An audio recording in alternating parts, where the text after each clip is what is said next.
Information Officer. This will be our afternoon brief. This will be our last brief of the evening. Next brief will be sometime tomorrow afternoon. We will announce it, and as we've been doing, we will announce it on the El Paso Police Department's Twitter page. First, I want to address crime scene or the crime scene recovery. I can report at this time that all the bodies from the Walmart have been removed to the medical examiner's office. We have completed that phase of the investigation. The crime scene is reduced to only the Walmart and the Walmart parking lot. I want to reiterate from yesterday that absolutely no incidents occurred at Cielo Vista Mall. We had early reports of an active shooter at Cielo Vista Mall. I can confirm today that the incident is contained only to Walmart and the Walmart parking lot.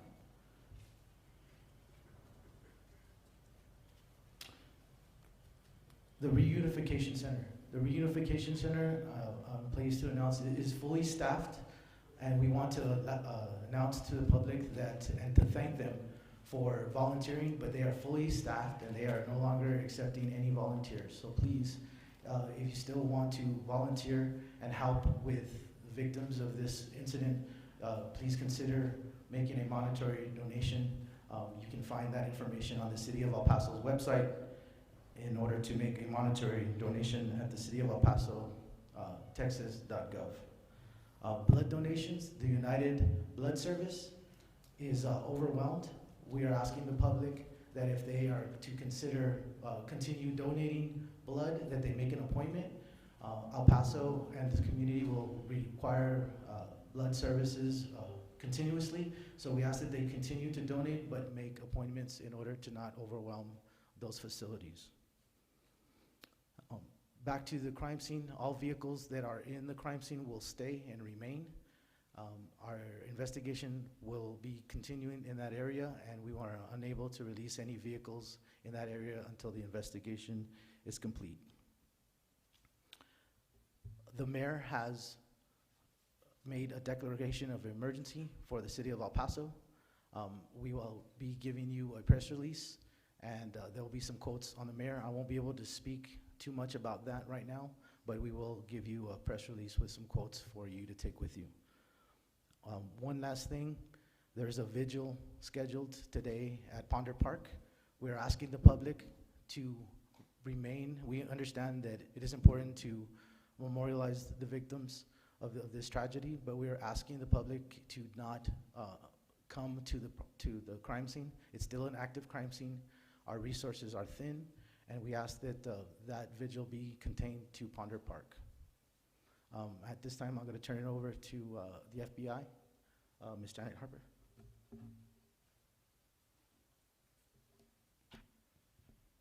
So, good afternoon, everybody. Again, my name is Jeanette Harper. I'm the Public Affairs Officer for the El Paso Division here. As we said, we're more than a day into this investigation, and we still have a long way to go, but we like to give you updates on what we're working on. The FBI Critical Incident Response Group has deployed some additional resources to help add to our local personnel here in the El Paso office as we assist the police department in collecting evidence at the incident site. The evidence response team personnel has over 40 individuals, and they come from multiple field offices across the nation. These individuals will be conducting forensics review and recreating the crime scene to give the investigators a better idea and understanding of the incident. FBI Behavioral Analysis Unit has sent out personnel to assist in providing behavioral-based investigative techniques and an understanding the complexity of this violent incident. The Crime Services Unit from headquarters has deployed over 18 victim specialists to El Paso to assist the victims, the victim families, as well as witnesses. These 18 individuals have been assigned to the Family Assistance Center over at the MacArthur Elementary School. And what we're trying to do is have those victim specialists assigned to every family so they can get them through this crisis time. FBI headquarters also has agents, analysts, and professional staff working on this investigation, including our Strategic Intelligence Operations Center. So everything that we're doing here in the field is being funneled up, and they're looking at intelligence from across the Bureau, as well as you have seen FBI Dallas, as well as San Antonio being affected by this investigation. We have members of the Hate Crimes Domestic Terrorism Fusion Cell working on this investigation as well.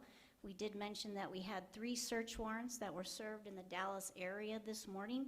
Agents collected several pieces of evidence from each location, and the forensics processing and review of that have begun. I can't give any further details on those search warrants and what we took from those scenes, as those affidavits are still sealed at this time.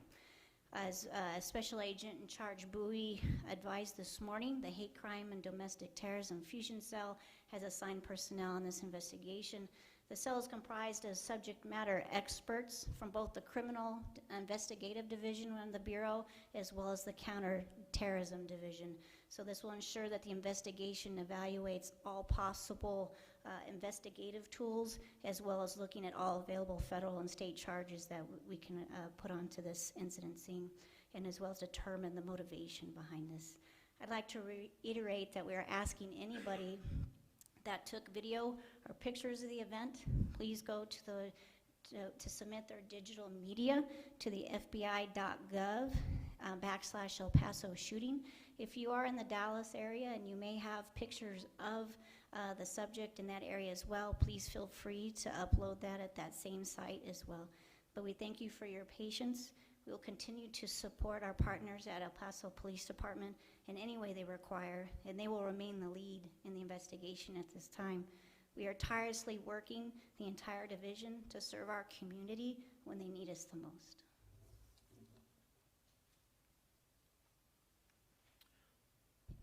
Okay, that's all we have for you today. I'll take a few questions if you have them. When are you planning to release the identifications of the victims?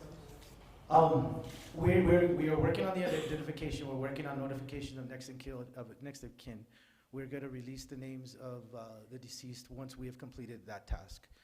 It's an ongoing process. It's lengthy at times, and I don't have an estimate of when we're going to do it, but we will probably release those names as a whole. I can't give you an age range. I don't have it right now. When that's complete, we will put it out with the notification. Were there children killed? Yes, ma'am.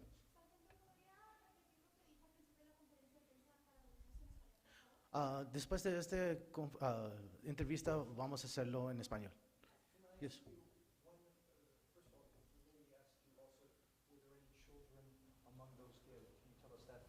You know, I'm not prepared to give you the ages. I don't want to speculate, and I'd really rather have a concrete, solid list. Oh, so my question was going to be, though, when was the first body removed today, and when was the last body removed today from the Walmart? You know, that process was ongoing all through the night, so I don't have the time when the first body or when the last body was removed. I know that it went on, the investigation with the medical examiners went on through the night and finished up early this afternoon.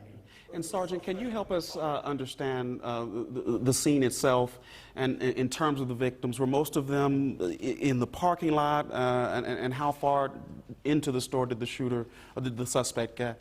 I understand there were some victims in the parking lot. The majority were inside the facility. I don't know as far as how vast inside. That's still to be worked on, but I do know the majority of victims are inside of the store. Yes, the suspect has been charged for capital murder. His bond, he has been set with no bond, and now we'll continue the investigation and move on to the prosecution phase. And can you give us some more details on how the suspect was first spotted? Was he in a vehicle? Was he on foot? And how was he taken into custody? He was taken into custody. He was on foot. He was confronted by members of the El Paso Police Department and the Texas Department of Public Safety. He did surrender to officers close to the scene. Okay, the chief said this morning he was in a car. I don't know that part. I don't know exactly. I just know that he was surrendered and to DPS. I don't know if he was in a car. Do you know if he had a weapon when he left it in the store? Do you know? I don't know where the weapon was in relationship to him when he was arrested. So, sir, I just want to make sure I'm understanding you correctly. The chief said this morning he was in a car. You're saying he was on foot. We were talking about when he was apprehended. He was apprehended standing up in a sidewalk. If he was there in a car, I don't know. I don't know. Two more questions, please. Yeah. Yeah, that's what I was trying to clarify.